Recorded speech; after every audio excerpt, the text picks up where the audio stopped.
أيها الناس، إن الله سبحانه وتعالى خلق الخلق، فمنهم مؤمن وكافر، ومنهم شقي وسعيد.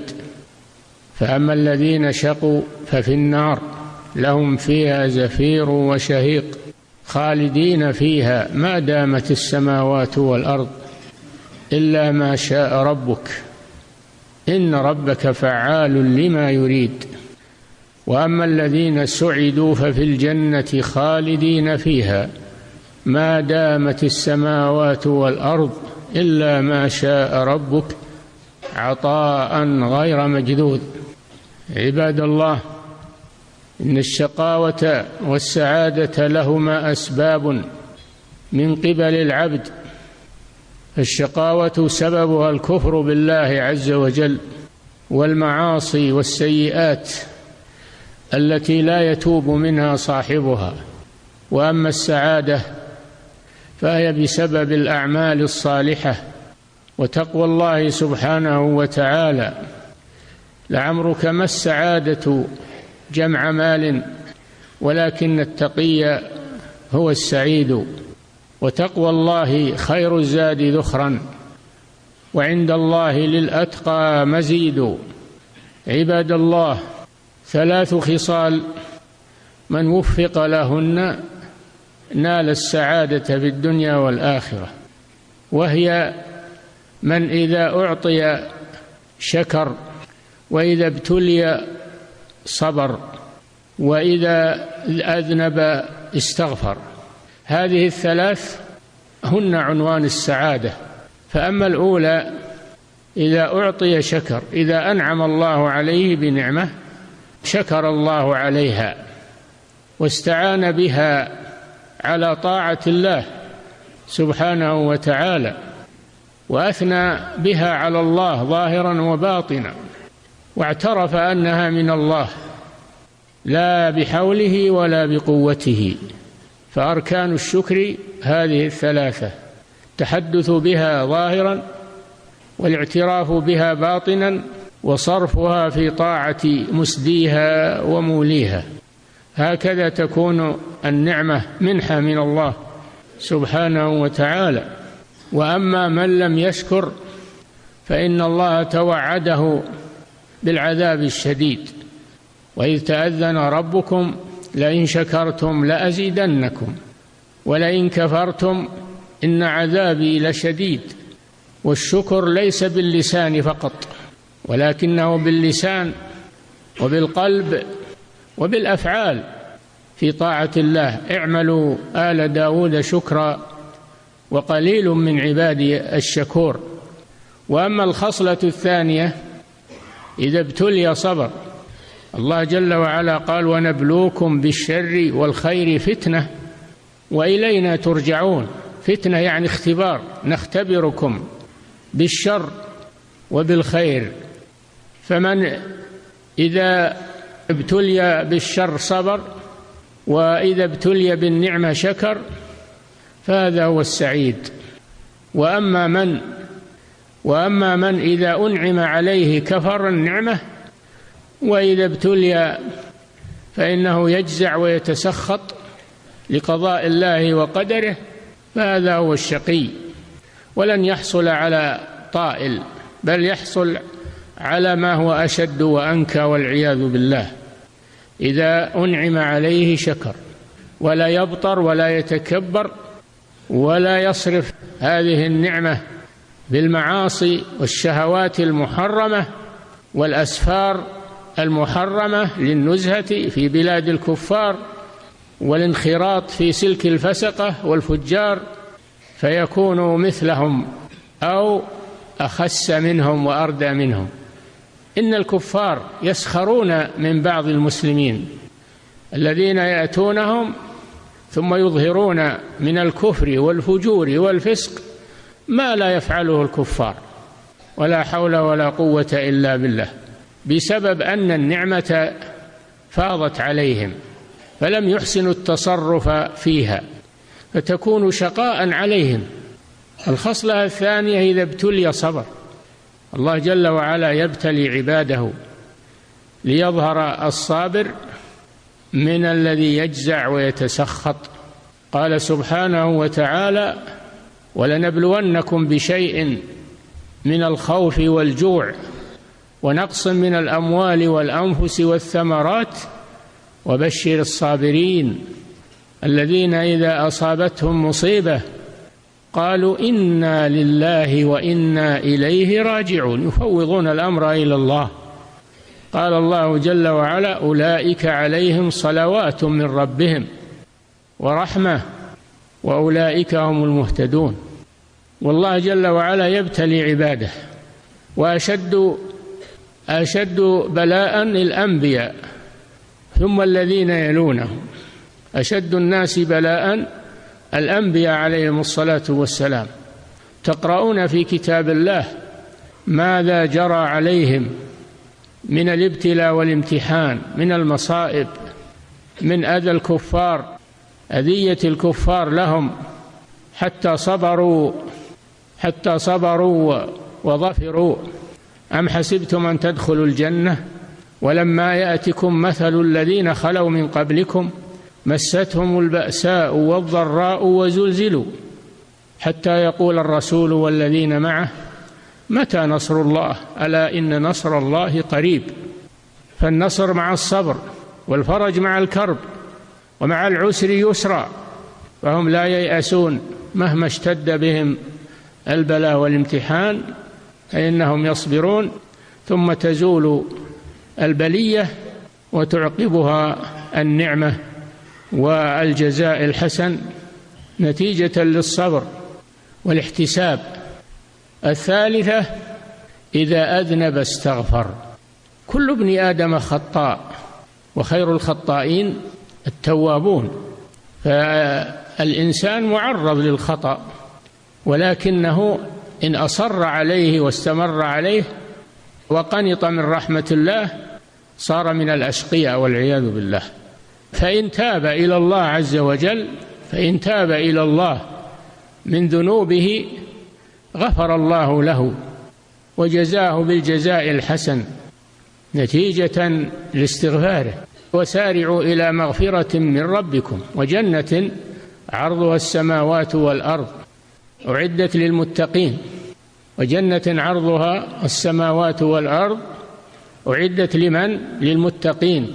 والذين إذا فعلوا فاحشة أو ظلموا أنفسهم ذكروا الله فاستغفروا لذنوبهم ومن يغفر الذنوب إلا الله ولم يصروا على ما فعلوا وهم يعلمون أولئك جزاؤهم مغفرة من ربهم وجنات تجري من تحتها الأنهار خالدين فيها ونعم أجر العاملين. والتائب من الذنب كمن لا ذنب له.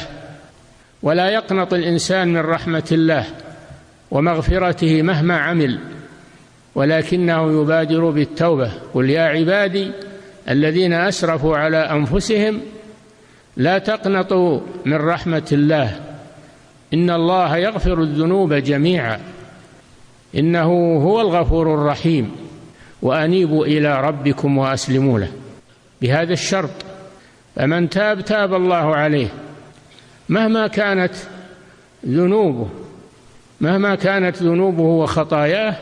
التوبة تمحو الذنوب، تمحو ما قبلها من الذنوب وتنقي العبد وتطهره إذا كانت توبة صادقة ليست باللسان فقط. فالتوبة لها شروط كما هو معلوم. الشرط الأول ترك الذنب. أما من يستغفر الله وهو مقيم على الذنب لا يتغير، إنما يستغفر بلسانه، فهذا ليس تائبا إلى الله عز وجل، بل هو إلى السخرية أقرب. ترك الذنب هذا الشرط الأول.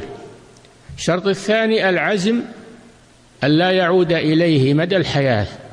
فإن كان في نيته أنه يعود إلى الذنوب مرة أخرى فهذا توبته مؤقتة ولا تقبل عند الله سبحانه وتعالى. لا بد أن يعلم الله من قلبه أنه لا يعود إلى الذنوب. فإن علم من قلبه أنه سيعود إلى الذنوب فإن الله لا يغفر له ولا يقبل توبته. والشرط الرابع إذا كان بينه وبين الناس مظالم أخطأ في حقهم أو أكل أموالهم أو ظلمهم، فلا بد أن يرد المظالم إلى أهلها وأن يطلب منهم المسامحة. هذه شروط التوبة. ليست التوبة باللسان فقط، أي إذا أذنب استغفر. وكذلك ليست التوبة للذين يعملون السيئات حتى إذا حضر أحدهم الموت قال إني تبت الآن، يؤخر التوبة إلى الغرغرة، إلى أن ينزل به الموت ويعلم أنه مفارق للحياة، حينئذ يتوب. هذا لا تقبل توبته. إنما التوبة في حال الصحة وفي حال الحياة. أما إذا أيس من الحياة فإنه لا تقبل توبته.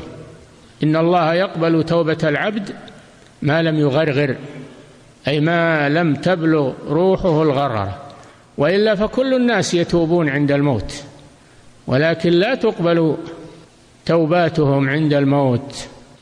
وهذا من شروط التوبة أن تكون في وقت التوبة الذي تقبل فيه، ولا تكون عند اليأس من الحياة.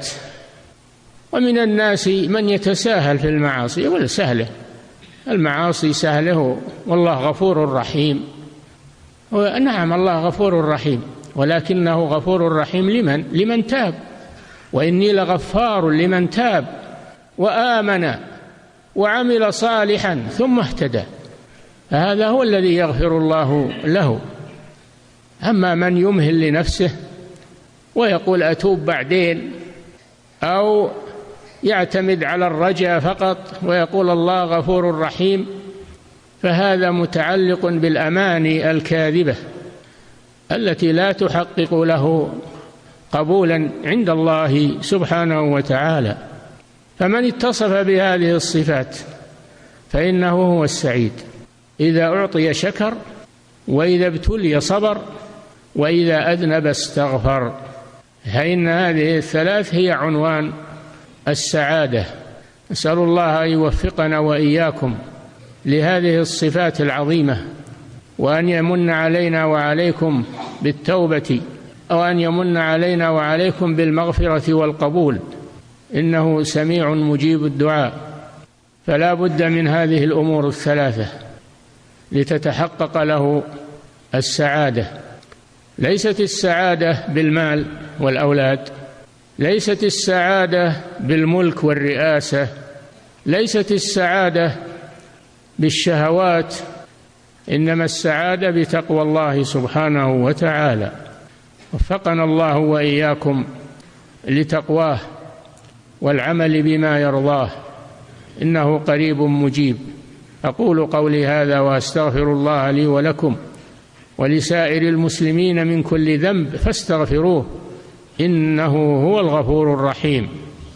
الحمد لله على فضله وإحسانه، وأشهد أن لا إله إلا الله وحده لا شريك له، وأشهد أن محمدًا عبده ورسوله، صلى الله عليه وعلى آله وأصحابه وسلم تسليما كثيرا. أما بعد، أيها الناس، اتقوا الله وأطيعوه وتوبوا إليه واستغفروه.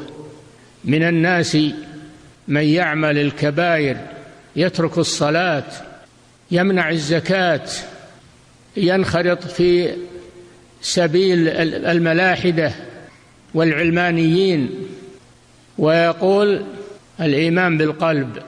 الإيمان بالقلب ليس هو الصلاة، ليس هو العمل، ليس هو الإيمان بالقلب. هذه مغالطة. الإيمان بالقلب وباللسان وبالأعمال. يقول أهل السنة والجماعة الإيمان قول باللسان، واعتقاد بالقلب، وعمل بالجوارح. أما الذي يضيع الصلاة ويمنع الزكاة ويشكك في العقيدة فهؤلاء من الذين قال الله فيهم قال الله عن أمثالهم ومن سبقهم: إذا ألقوا في النار سألهم أهل الجنة: ما سلككم في سقر؟ ما هو السبب؟ قالوا: لم نكن من المصلين ولم نكن نطعم المسكين وكنا نخوض مع الخائضين حتى أتانا اليقين فما تنفعهم شفاعة الشافعين. نسأل الله العافية. 3 جرائم: لم نكن من المصلين، هذه جريمة، تركوا ركنا من أركان الإسلام بعد الشهادتين. ولم نكن نطعم المسكين، منعوا الزكاة. كنا نخوض مع الخائضين في العقيدة في أمور الدين. وما أكثرهم اليوم الذين يخوضون في العقيدة ويشككون المسلمين في عقائدهم ويقولون الإسلام ليس باللحية، ليس بالصلاة، ليس بكذا وكذا، الإيمان بالقلب فقط. نسأل الله العافية. فعلى المسلم أن يتقي الله وأن ينجو بنفسه قبل الفوات، وأن يدعو غيره إلى النجاة، وأن يصلح نفسه ثم يسعى في إصلاح غيره، يأمر بالمعروف وينهى عن المنكر ويدعو إلى الله على بصيرة. تواصوا بالحق، والعصر إن الإنسان لفي خسر إلا الذين آمنوا وعملوا الصالحات وتواصوا بالحق وتواصوا بالصبر. هكذا المؤمن حقا. أسأل الله أن يجعلنا وإياكم من المؤمنين الصادقين. ثم اعلموا عباد الله أن خير الحديث كتاب الله، وخير الهدي هدي محمد صلى الله عليه وسلم، وشر الأمور محدثاتها، وكل بدعة ضلالة. وعليكم بالجماعة، فإن يد الله على الجماعة، ومن شذ شذ في النار. إن الله وملائكته يصلون على النبي يا أيها الذين آمنوا صلوا عليه وسلموا تسليما. اللهم صل وسلم على عبدك ورسولك نبينا محمد، وارض اللهم عن خلفائه الراشدين الأئمة المهديين أبي بكر وعمر وعثمان وعلي، وعن الصحابة أجمعين، وعن التابعين لهم بإحسان إلى يوم الدين. اللهم أعز الإسلام والمسلمين، اللهم أعز الإسلام والمسلمين، اللهم أعز الإسلام والمسلمين، ودمر أعداء الدين، وانصر عبادك الموحدين يا حي يا قيوم يا سميع الدعاء. اللهم من أراد الإسلام والمسلمين بسوء فأشغله بنفسه، واردد كيده في نحره، واجعل تدميره في تدبيره. اللهم آمنا في أوطاننا، وأصلح سلطاننا، وول علينا خيارنا، واكفنا شر شرارنا، وقنا شر الفتن ما ظهر منها وما بطن. اللهم كف عنا بأس الذين كفروا، فأنت أشد بأسا وأشد تنكيلا. اللهم اردد كيدهم في نحورهم، واكفنا شرورهم. اللهم آمنا في أوطاننا، اللهم آمنا في دورنا، اللهم أصلح ولاة أمورنا واجعلهم هداة مهتدين. اللهم أصلح ولي أمرنا واهده سبل السلام، اللهم أصلحه وأصلح به يا حي يا قيوم يا سميع الدعاء. اللهم أعنهم على الحق وبصرهم به، اللهم كثر أنصارهم وأعوانهم على الحق يا رب العالمين. ربنا ظلمنا أنفسنا وإن لم تغفر لنا وترحمنا لنكونن من الخاسرين. على الله توكلنا، ربنا لا تجعلنا فتنة للقوم الظالمين، ونجنا برحمتك من القوم الكافرين. عباد الله، إن الله يأمر بالعدل والإحسان وإيتاء ذي القربى، وينهى عن الفحشاء والمنكر والبغي، يعظكم لعلكم تذكرون. وأوفوا بعهد الله إذا عاهدتم، ولا تنقضوا الأيمان بعد توكيدها، قد جعلتم الله عليكم كفيلا، إن الله يعلم ما تفعلون. نعم، الإنسان يصيبه الفرح والسرور واللذة والبهجة، وعلى العكس يصيبه الهم والحزن والكرب. فالفرح والسرور والملذات تقابل بالشكر لله عز وجل. وأما الهم والحزن وما يكرهه الإنسان من المكاره والهموم فإنه يعالجها بالصبر وبالدعاء، بالصبر وبالدعاء. فالدعاء فيه علاج لهذه الأمور كما يأتي. ما من شيء إلا وله دواء، ما أنزل الله داء إلا أنزل له دواء محسوسا أو غير محسوس. نعم. في الصحيحين عن ابن عباس رضي الله عنهما قال: كان رسول الله صلى الله عليه وسلم يقول عند الكرب: لا إله إلا الله العظيم الحليم، لا إله إلا الله رب العرش العظيم، لا إله إلا الله رب السماوات ورب الأرض رب العرش الكريم. نعم، هذه الدعوات العظيمة يقولها من وقع في كرب وشدة، وإذا قالها بإيمان وصدق أزال الله عنه كربه وشدته. الرسول يصيبه الهم، يصيبه الحزن، تصيبه الكربة، فيستعين بهذا الدعاء فيزيل الله عنه ذلك. نعم. وللترمذي عن أنس رضي الله عنه قال: يبقى على المسلم أن يتعلم هذه الأدعية، تعلمها لأنه بحاجة إليها. نعم. وللترمذي عن أنس رضي الله عنه: كان رسول الله صلى الله عليه وسلم يقول: يا حي يا قيوم برحمتك أستغيث. يا حي يا قيوم دعاء يتضرع إلى الله عز وجل. الله جل وعلا هو الحي القيوم، الحي الذي لا يموت ولا يعتريه نوم ولا موت، حياة كاملة. حياة المخلوق حياة ناقصة، يعتريها النوم، يعتريها الموت. فأما حياة الله فهي دائمة لا تأخذه سنة ولا نوم، حياته كاملة. هذه صفة ذاتية. القيوم هذه صفة فعلية، القائم بمصالح عباده. في قراءة القيام، والقيوم بمعنى واحد، الذي قام بنفسه سبحانه وأقام عباده، هو القيوم. وهذه ترجع إليها كل صفات الأفعال، والحي ترجع إليها كل صفات الذات. نعم. كان رسول الله صلى الله عليه وسلم يقول: يا حي يا قيوم برحمتك أستغيث. برحمتك أستغيث، هذا من التوسل إلى الله جل وعلا بصفته الرحمة، والتوسل إلى الله بأسمائه وصفاته مشروع. نعم. وله عن أبي هريرة رضي الله عنه: كان رسول الله صلى الله عليه وسلم إذا أهمه أمر رفع طرفه إلى السماء وقال: سبحان الله العظيم. وإذا اجتهد في الدعاء، إذا أهمه شيء رفع طرفه إلى السماء، إلى ربه سبحانه، لأن الله جل وعلا في السماء، فيرفع طرفه إلى ربه ويناديه سبحانه وتعالى. نعم. كان رسول الله صلى الله عليه وسلم إذا أهمه أمر رفع طرفه إلى السماء وقال: سبحان الله العظيم.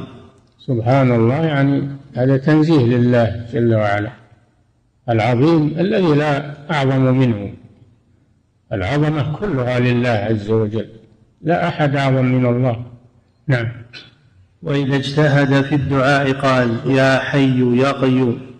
كما سبق أن الحي القيوم قيل هما الاسم الأعظم الذي إذا دعي الله به أجاب، لأن الحي ترجع إليه كل صفات الذات، والقيوم ترجع إليه كل صفات الأفعال. نعم. ولأبي داود عن أبي بكرة رضي الله عنه مرفوعا: دعوات المكروب اللهم رحمتك أرجو فلا تكلني إلى نفسي طرفة عين وأصلح لي شأني كله لا إله إلا أنت. كذلك هذا مما يقال عند الكرب والشدة، وإذا تقبل الله من عبده أزال عنه ما أصابه، فيكون المسلم دائما قلبه معلق بالله عز وجل، يدعوه ويستغيث به ويستنصر به ويرجوه. نعم.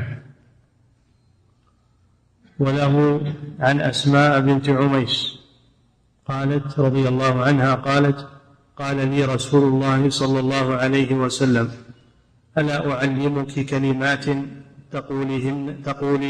تقولينهن عند الكرب؟ الله ربي لا أشرك به شيئا، وفي رواية 7 مرات. الله ربي لا أشرك به شيئا عند الكرب، فتقر وتعترف وتؤمن بأنه لا رب لك يدفع عنك إلا الله سبحانه وتعالى، لا تشرك به شيئا من المخلوقات، ولا يتعلق قلبك بمخلوق، وإنما تخلص تعلق بالله عز وجل عند الكرب. حتى المشركون في الجاهلية إذا وقعوا في الخطر في البحر فإنهم يخلصون الدعاء لله عز وجل فينجيهم لأنهم مضطرون، والله يجيب دعوة المضطر ولو كان كافرا. فإذا وقعوا في الضر وأخلصوا الدعاء لله وتركوا الشرك استجاب الله لهم وأنقذهم من الهلاك. نعم.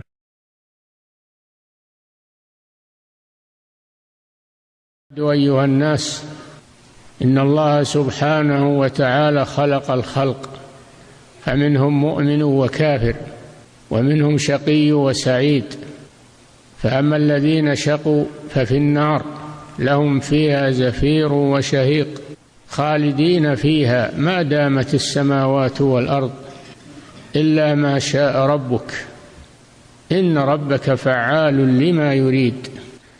وأما الذين سعدوا ففي الجنة خالدين فيها ما دامت السماوات والأرض إلا ما شاء ربك عطاء غير مجذوذ.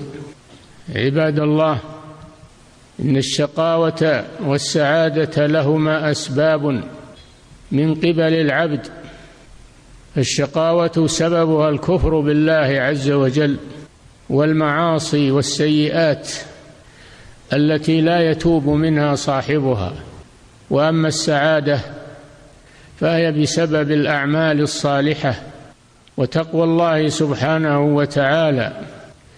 لعمرك ما السعادة جمع مال، ولكن التقي هو السعيد، وتقوى الله خير الزاد ذخرا، وعند الله للأتقى مزيد. عباد الله، 3 خصال من وفق لهن نال السعادة في الدنيا والآخرة، وهي من إذا أعطي شكر، وإذا ابتلي صبر، وإذا أذنب استغفر. هذه ال3 هن عنوان السعادة. فأما الأولى إذا أعطي شكر، إذا أنعم الله عليه بنعمة شكر الله عليها واستعان بها على طاعة الله سبحانه وتعالى، وأثنى بها على الله ظاهرا وباطنا، واعترف أنها من الله لا بحوله ولا بقوته. فأركان الشكر هذه ال3: التحدث بها ظاهرا، والاعتراف بها باطنا، وصرفها في طاعة مسديها وموليها. هكذا تكون النعمة منحة من الله سبحانه وتعالى. وأما من لم يشكر فإن الله توعده بالعذاب الشديد، وإذ تأذن ربكم لئن شكرتم لأزيدنكم ولئن كفرتم إن عذابي لشديد. والشكر ليس باللسان فقط، ولكنه باللسان وبالقلب وبالأفعال في طاعة الله. اعملوا آل داود شكرا وقليل من عبادي الشكور. وأما الخصلة الثانية إذا ابتلي صبر. الله جل وعلا قال: ونبلوكم بالشر والخير فتنة وإلينا ترجعون. فتنة يعني اختبار، نختبركم بالشر وبالخير. فمن